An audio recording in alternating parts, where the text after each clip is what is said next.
Welcome to Better You Solutions here with Coach Coleman. May you take some time out to introduce yourself and what you have to offer? Hi, I'm Tiffany Sims. I am a holistic wellness coach, just meaning that I look at you and treat you like a whole person, not a fragment of a person, which I think is really important in 2023, 24, or I guess we're now in 2024. And I specialize in helping women overcome burnout so that we can have it all without feeling like we're a zombie or a shell of a person moving through our day, trying to figure out how to make it all come together. That's great because nowadays a lot of people are, like you said, they kind of moving a zombie just to figure out how to get through that moment. Not really what they love, how to make them better, and just being more energetic about it and not moving like a robot. And especially when you are a woman with a career, and it's like, how do I be everything in my job and be everything at home and take care of myself and have friendships and relationships and a partner?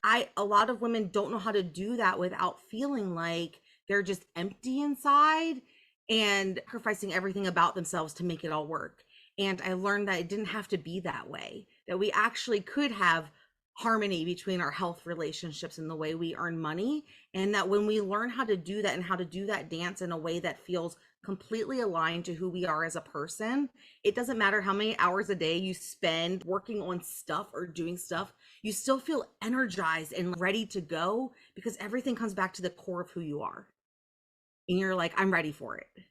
I agree. I agree. Some people will look at someone who does 100 things in one day and say, "How do you have time? How did you do this?" And it's kind of like what you're saying. It's possible. Mindset, I think, my opinion, I think mindset has a lot to do with it. Mhm. Probably the energy that you're encountering throughout the day and putting forth the positive thoughts, not negative thoughts. Yes. And it comes back to, I learned a long time ago that if I wasn't clear with the person that I wanted to be and what I wanted my future to look and feel like, I became consumed by the day. And I was saying yes to things that should have been no. And I was overextending myself in areas that I shouldn't have been, which robbed me from having time to do things like go to the gym, go to the grocery store, spend time with myself to make sure that, like, I was good internally. And like I said, I think that it all comes back to really getting clear with who it is that you want to be and knowing exactly where you're going so that when you move through your day, things become like yes, no. And then when you're doing that, it's not personal. Thank you so much for inviting me. It's not going to work out this time. Wish you the best. And then you go do the things that you need to do or that you want to do that aren't robbing you from having joy. Yes, and I love that you said, because I'm very big on it. Even to myself, I tell myself to learn to say no. It's okay to say no. A lot of people feel that they have to people please in a way, or they want to be liked. They don't want to be that person to let someone down. But a lot of the times you need to learn to say the word no. No, I can't make it. No, I can't do this, or no, you cannot have this. It's not really being selfish in a bad way, but it's self-care, really. Someone once told me that it was really selfish and conceited to say yes to everyone because you wanted them to like you, because that's manipulation. And I was like, wait a second, time out. Because I never thought of it that way. And when we talk about people pleasing, we don't ever talk about people pleasing being a form of manipulation, but it's you trying to control how other people perceive you and add value in ways that maybe you weren't meant to give yourself value. And it's like, oh, that's deep. Maybe we should unpack that. No, seriously, seriously, because I don't think a lot of people look at it or even think about it that way. It's kind of, they probably feel like, oh, I'm just being nice or I'm being generous. But it's like, no, you're kind of going way out of your way to make sure whatever that person is asking you for happens. When in reality, in your mind, you're like, I don't want to do this. I didn't want it. You're talking junk inside of Yes. your head. Yes. And it's almost like you value yourself more than you should. It's like, oh, I am the savior. I have to go do everything. And it's like, wait a second, time out. You have unique gifts. And there are some things that only you can do. And when you are trying to do all of the things to show that you can and that you're a team player and this and that, you're really missing out on the opportunities that only you uniquely are created to do. And I don't know Yeah. about you, but myself and a lot of women, when we're stressed, we stress eat, we binge at the end of the day, we sacrifice time at the gym or time to move our bodies because we're too busy taking care of everyone else. And it's like, Mhm. how are you supposed to take care of everyone else if you haven't even learned how to manage yourself? Right, right. And that's the key word as well. Learning how to manage yourself. What does that look like? And especially for the girlies or the ladies who have quote unquote lost themselves, what does it even look like to manage yourself again? What does happiness look like again? If you want to express, what are some tips or pointers that you probably can give someone to start off Yeah. for finding themselves again? I truly, truly believe that it starts with you sitting down with a piece of paper and a pen and writing down who it is that you are or that you Mm, want to be and what it is that you want. And I mentioned earlier that I believe true health and health is when we have harmony between our health, relationships, and the way we earn money. So I would journal on what is my definition of health, not someone else's, not what's on the cover of magazine, but like what do I define health as, and write that out and get really clear on what that looks like. And then it's like, what is healthy to me, which can be a little bit different. It's a different approach to the same question, but you can get a different answer. And then it's like, what do I want my relationships to feel like how do I want to be in a relationship, a romantic relationship, a friendship, the relationship with my kids or my parents or my siblings, and really map that out. And it's like, who do I want to be in those relationships? What do I want to feel when I'm in relation and communication with those types of people? And then doing the same for how we earn money. It's like we can't avoid earning money. It's how you buy the groceries, keep a roof over your head. It is important as much as we all want to be like, it's not about the money. Well, money makes life a little easier when you have it, and it's real stressful when you don't. And so, like, what does financial success look like to you? What things are easy for you? Where are you shopping? What are you doing? Who is around you? And where are you going with them?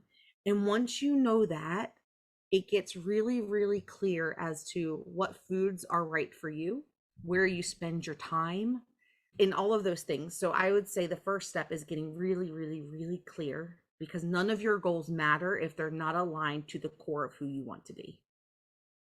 now that's deep. No, that was a lot of information that you packed into a little nugget. For anyone who's watching this, go back, rewind, listen to that, take notes, because that was free gem, like free knowledge, key tips to life, like a life hack. You It just is a gave us a life life hack. hack. I like that.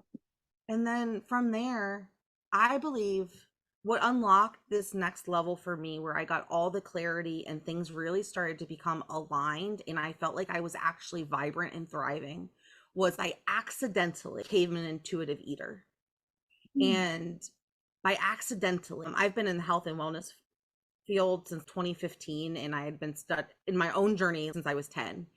And I finally was like, nothing anyone else is telling me to do is working. Not the doctors, not the experts, not the magazines and the gurus. And I was like, I need to Mhm, put my blinders on and just figure out what works for me. And mhm, in that, I learned how to actually listen to my body, because our bodies are really smart. They sweat when we're hot, they shiver when we're cold, our tummies grumble when they're hungry, and we get that weird feeling when something's just not right. Yet our whole life we've been taught that they're wrong. You're not hungry, we just ate. You're not hungry, have some water. Dinner's in an hour, go have a snack or like go play. And so like we've been conditioned our whole lives to not listen to our body and tell it it's wrong. And so like when I learned that carbs are for energy and that protein helps with all of my bodily functions. Protein is literally the molecular building blocks of everything that happens in our body, and that veggies have the nutrients and they help keep my belly full. Then when I got hungry or tired in the afternoons, it was like, oh, what is my body actually telling me at once as I'm like reaching for the Snickers? And it's like, oh wait, it's telling me we're tired and we're low on energy. Let me actually go give it something that will actually help me get to dinner or help me do the things that I need to do for the rest of the day. And then it was like, oh, Every time I eat tomatoes, my stomach hurts. Maybe I won't Mhm. eat them anymore. And it was, and that's such a simple example, but like when I started listening to my body and responding accordingly and almost treating myself like an experiment. Well, when that happens, this happens. I didn't like that. Let me try something different and see what works. Mhm. I learned so much about myself.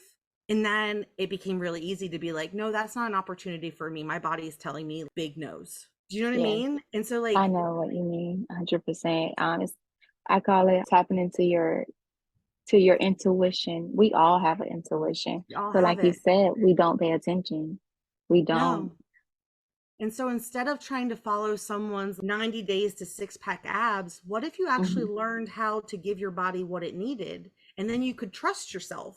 And then when you're at work, if you can trust yourself with food, then you can trust yourself to make the right decisions at work and at home and in all of your relationships out in the community. And things just Yeah. start to become more seamless. Yes. Yes. I agree 100%. I was just saying this on my Instagram live the other day. Whatever you put into the universe or you put into yourself or engage in, that's what's going to spit back out at you. So once you learn your body, as you're saying, and you put in the efforts, you learn what it likes, it dislikes, you're going to see the results. Like there cannot be a wrong. It's your body. It's your It's body. you. You are the master. You have spent the most time with you. You're the only one that knows you, but you might not know you because you've been trying to listen to everyone else what they think you should or shouldn't be doing. Right. Isn't that like Yeah. a philosophical loophole, rabbit hole? Yes, ma'am. It's like you're reading my thoughts. We're here. So, and with that being said, how can anyone find you if they wanted to ask more questions, they wanted to work with you? Yeah. I think the best thing to do is we all struggle with time in the day and we all could use how many times have you thought if I just had 5 minutes, I could change the world? So I have a time hack guide that can get you an hour back in your day as soon as tomorrow that includes a worksheet on journaling on those things that we talked about, which was your health and your relationships and the way you earn money so you can get really clear on who you want to be. So I would say the best thing to do is to message me on Instagram the word time so I can get that over to you and then I can answer any questions that you have. But that would just be my gift to your audience to start that conversation. Sounds great. I love your energy. You guys should definitely link with her, find out more information, at least see what she has to offer, and complete that worksheet. Do the work yourself and get more help from her along the way. I want to thank you for coming today and giving us For knowledge. having me. No worries.